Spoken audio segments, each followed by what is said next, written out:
সাকচনি ডাংমাৰী টকা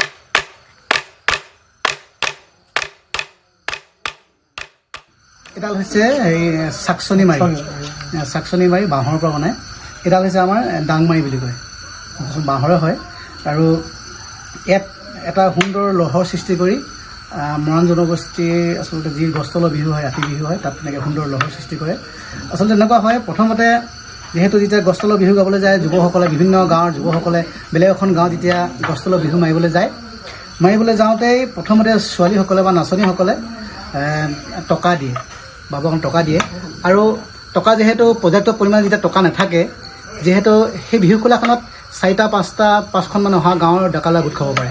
4 খোলা 5 খোলা যেতিয়া হৈ যায়, টকাটো অসুবিধা হৈ যায় বা নটাৰ কাৰণে কি কৰে, তেতিয়া ওচৰত ক'ৰবাত বাঁহ ঝাৰ পৰি আছে নেকি তেনেকৈ চাই মেলি দেখে, এনেকৈ ক'ৰবাত বাঁহ পৰি থাকে। এই বিহুৰ বেৰা দিবৰ কাৰণে যিখিনি তাৰমানে বাঁহ কটা মেলা ক'ৰবাত পৰি থাকেতো, সেই বাঁহটোকে বুটলি লৈ ডেকাসকলে ওচৰতে পৰা এই এনেকুৱা মাৰি কেইটামান পাই তেনেকৈ এটা লহৰ সৃষ্টি কৰে। তাৰমানে সৃষ্টি কৰি সেই টকাটোৰ লগতে একেলগতে লহৰ সৃষ্টি কৰি বিহুগীত জুৰে, আৰু ছোৱালীবিলাকে তাৰ লহৰে নাচে। তাৰমানে তেনেকুৱাকৈ হয়। গতিকে যেতিয়া ছোৱালীবিলাকে যেতিয়া ল'ৰাকেইটাক সাকচনি মাৰি বা টকা ল'বৰ কাৰণে যেতিয়া নিমন্ত্ৰণ জনাই থাকে, বিহু খোলালে মাতি থাকে ওচৰলৈ, ৰাস্তাৰ পৰা চাই থাকেতো, তেতিয়া অহাৰ পিছত ছোৱালীসকলে যেতিয়া বাঁহৰ বেৰাডাল দি থ'বতো তাতে মাৰিবলৈ ছোৱালীবিলাকে লাজ কৰি তেতিয়া তাৰমানে এই টকা আৰু সাকচনি মাৰিকেইডাল ডেকালাকেইটা ওচৰত তেনেকৈ থৈ আহে, হাতে নিদিয়ে। তাৰমানে লাজ কৰিয়েতো হাতে নিদিয়ে। ৰাতি বিহুটো ঠিক তেনেকুৱাই, হাতে নিদিয়ে, ওচৰত থৈ আহেগৈ। ল'ৰাকেইটা এনেকৈ বুটলি লৈ বজুৱাই তেনেকৈ আৰু। গতিকে প্ৰথমতে যেতিয়া নেকি ছোৱালীবিলাকে এই গান গাবৰ কাৰণে যেতিয়া আমন্ত্ৰণ জনায়, তেতিয়া ল'ৰাকেইটাই ভালে পায় আৰু বিহুগীতটো সাজু হৈ থাকে। কাৰণ এখন গাঁৱলৈ ল'ৰাকেইটাই গান গাবলৈ বিচাৰি ফুৰে, গাই থাকে, ছোৱালী নচোৱাই। গতিকে ঠিক তেনেকৈ এই এটা উত্তম বাদ্য, আৰু এই তেনেকুৱাকৈ আচলতে বিহুগীত জুৰি আমাৰ এই কৃষ্টিটো জীয়াই ৰখাৰ চেষ্টা কৰিছে। সাকচনি মাৰিৰ লগত আৰু এটা কথা জড়িত হৈ আছে। সাকচনি বুলি এটা পতংগ আছে।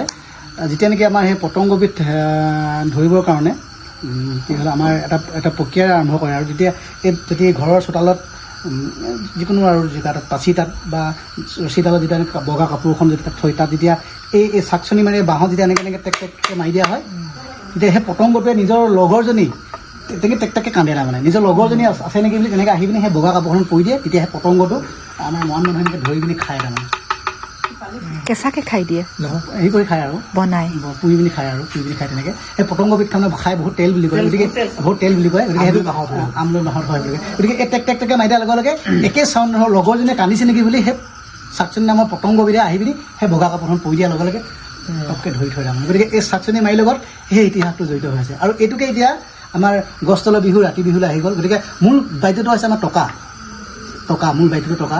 কিছুমানে ঢোলো ব্যৱহাৰ কৰে। টকা, এই টকাটোৰ লগত যেতিয়া নেকি ধৰক বিহু গাবলৈ আহোঁতে যিকেইটা ডেকা ল'ৰা তাৰমানে এই টকাটো ভাগত নপৰিলে, লগত থকাই ধৰক 10টা, আমাৰ গ্ৰুপটোত ধৰক আমাৰ দলটোত আমি 10জন আছোঁ। 10জনৰ ভিতৰত আমি 5টা টকা দিলেহি, কাৰণ তাততো আৰু 4 খোলামান হ'ব পাৰে, 4টা জেগাত হ'ব পাৰে। গতিকে কি কৰে, ইটো খোলাত 4-5টামান টকা, সিটো খোলাত 4-5টামান টকা দিলে, বাকীকেইটাতো এনেই থৈ থাকিব, কি কৰিব হয়। গতিকে ক'ৰবাত বাঁহ পৰিছে নেকি, ক'ৰবাত মাৰি পৰিছে নেকি চাই তাৰমানে পাই, যেতিয়া পালে মানে তেনেকৈ তাৰমানে সেই লগতে টকাৰ লগত একেলগে তাৰমানে সুৰটো সৃষ্টি কৰে, তাৰমানে একে লহৰা। গতিকে তেতিয়া আমি অকণমান গাই শুনিব বিচাৰিছোঁ হেৰিটো আৰু দেই। দিনো মৰম লাগি মৰমি ঐ টকা হাতী, ঐ দিলিহি মৰমি ঐ সাকচনি, এই দিলিহি মৰমি ঐ বিহু নাম গাবলৈ বুলি, বিহু নাম গাবলে মৰমি ঐ জানুংগা, নেজানো মৰমি ঐ জানুংগা, নেজানো মৰমি ঐ নকবি অকৰা বুলি, ঐ বলা যাওঁ ধৰিতি লৈ তোৰ পাৰলৈ, বলা যাওঁ ধৰিতি লৈ তোৰ পাৰলৈ, আনুগৈ ইমলু তোলা, তই বৰে নবীলি হাতৈ মেখেলা, তই বৰে নবীলি হাতৈ মেখেলা,